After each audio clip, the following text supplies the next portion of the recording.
Hello everyone.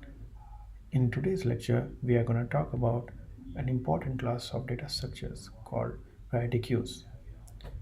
So in this tutorial, I'm going to talk about what priority queues are, when you would want to use a priority queue, and how you would go about implementing a priority queue.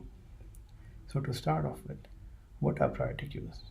So priority queues are a type of collection that allow the client to retrieve elements from the collection in the order of the priority. So the order of the priority of the elements in collection is provided to the data structure by the client. So based on the requirement, we will want to provide two different types of implementations of priority queue to the client. One would be the minimum priority queue, the other would be the maximum priority queue.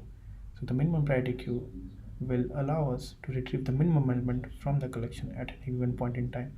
Likewise, the maximum priority queue will allow us to retrieve the maximum element from the queue at a given point in time. Okay, so that was a brief introduction to priority queues. Now let's talk about how we would go about implementing such a data structure. So one way to do it would be to linearly search the collection and find the minimum or maximum element whenever the client requests the minimum or maximum element from the queue.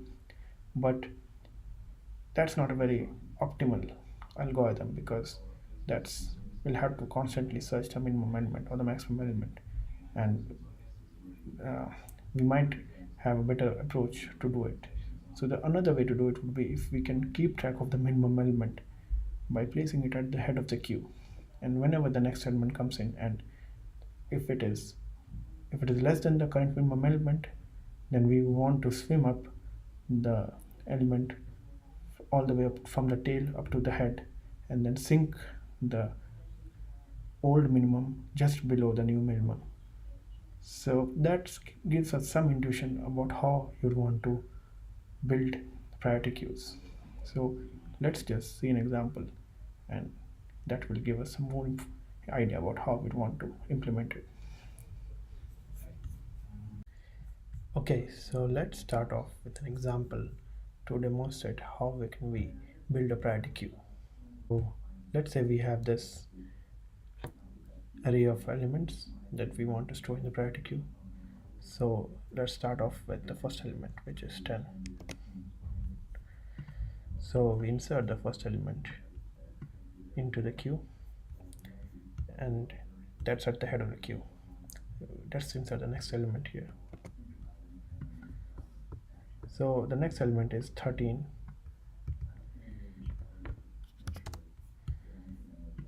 and that's fine as far as the ordering of the elements is concerned.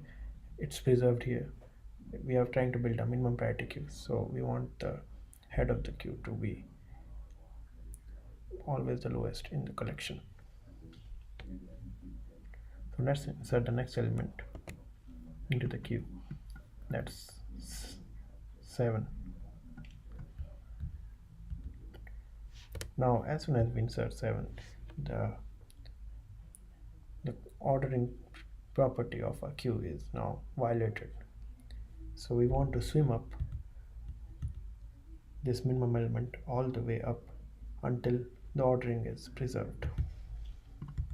So here we just move it up one level up to the head.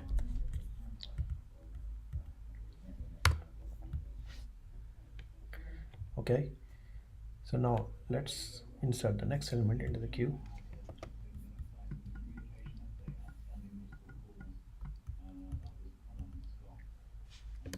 Yeah, so now as you can see that this has violated the ordering property of the queue, and we want to move it up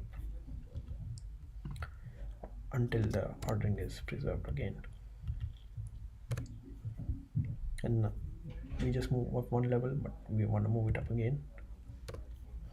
So now 6 is the new minimum element in the queue, and now we can see that the ordering is preserved. So let's insert the next element in the queue, which is 9.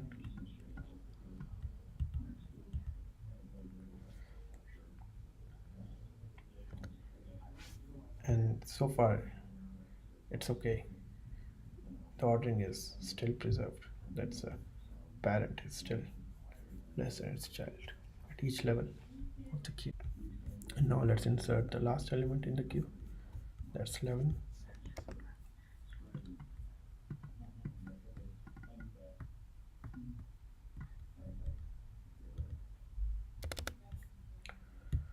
And that's okay. So, so as you can see, that's how you can build the queue from these 6 elements. And now let's talk about how you'd want to remove the minimum element from the head of the queue. So, so the idea is that instead of removing it directly from the head, we just want to remove the last element, because if we remove it from the head, then that will produce some gaps in the collection and we'll have to shift everything upwards. So rather than that, moving it from the head of the queue, we'll just remove it from the tail of the queue. So we can do that by just exchanging it with the tail. So we just move it here and then we just delete this element here, and then this is returned. And now we wanna the ordering property will be once again violated because we moved the last element from the tail all the way up to the top of the queue. So we'll have to sync this element down. So how do we sync it down? So we can exchange it with either of the two children, but we want to exchange it such that the ordering is still preserved. So obviously we would want to select the minimum of those two children before exchanging it. So the minimum of those two elements is 7 here. So we just exchange it with 7. And next, it's still less than 9, so we have to exchange it with 9. So yeah, that's it. Now the ordering is preserved again. So that's how you would build a priority queue, and it has to support swim and sync operations. So swim will just swim up the last element in the queue until the ordering property is preserved, and sync will sync the largest element from the top of the queue all the way down till the ordering property is preserved.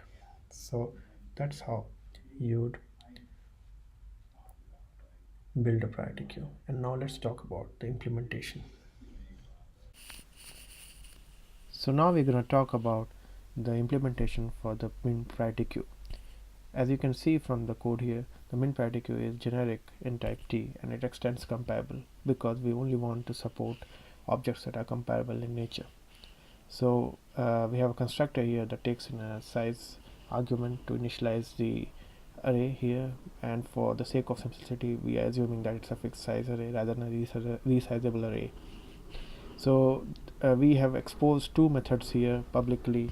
One is put and one is remove, and the idea behind them is that when we insert into the queue, then we just want to increment the current position in the queue and where we want to insert, and then as we talked about in the earlier example, we want to swim the element upwards from the tail of the queue. And then when we remove something, we just exchange it with the tail of the queue, exchange the head of the queue with the tail of the queue, and we sync down that new element at the head, because obviously it is something which is greater than its children, and it violates the constraint of the min priority queue. So then we have the swim and the sync operations, which is pretty straightforward. Swim will just swim the element upwards from the tail up towards the head until this condition is preserved, the condition that the parent is supposed to be less than its children.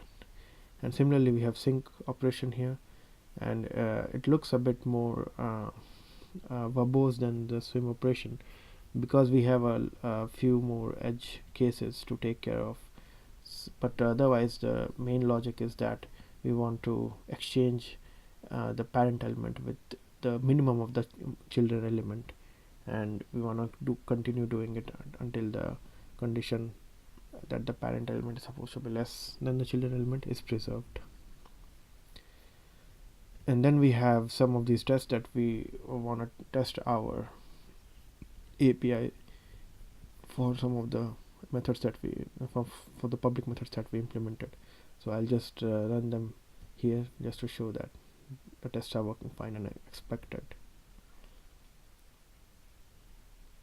So as you can see, all the tests have passed, and basically these tests are just testing the functionality of put here. So let's say we initialize a queue size 6 and we insert the first 6 elements.